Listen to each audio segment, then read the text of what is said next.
নজর রাখবো পরবর্তী সংবাদে। কথা সাহিত্যিক শরৎচন্দ্র চট্টোপাধ্যায়ের বাসভবনে গিয়ে সেখানে আবাস ও ডিজিটাল লাইব্রেরির প্রস্তাব দিলেন এই মুহূর্তে বাংলার পূর্ত কারিগরি বিভাগের মন্ত্রী পুলক রায়, এবং এই বিষয়ে শরৎচন্দ্র চট্টোপাধ্যায়ের পৌত্র জয় চট্টোপাধ্যায়ের কাছেই প্রস্তাব রাখলেন তিনি। কি বক্তব্য উঠে আসছে ইতিমধ্যেই এই বিশেষ ভাবনা চিন্তাকে কেন্দ্র করে শরৎচন্দ্র চট্টোপাধ্যায়ের বাসভবন থেকে কি জানাচ্ছেন সংশ্লিষ্ট, শুনুন।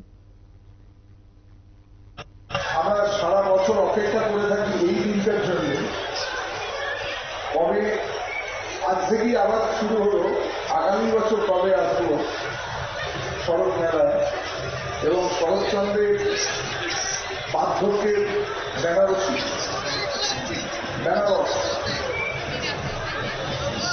সেখানে এসে শরৎচন্দ্রের মাটিতে। আপনারা শুনলেন সংশ্লিষ্ট ব্যক্তির বক্তব্য। শরৎচন্দ্র চট্টোপাধ্যায়ের কে কেন্দ্র করে বিশেষ ভাবনা চিন্তা এবার রাখছে বাংলা সরকার।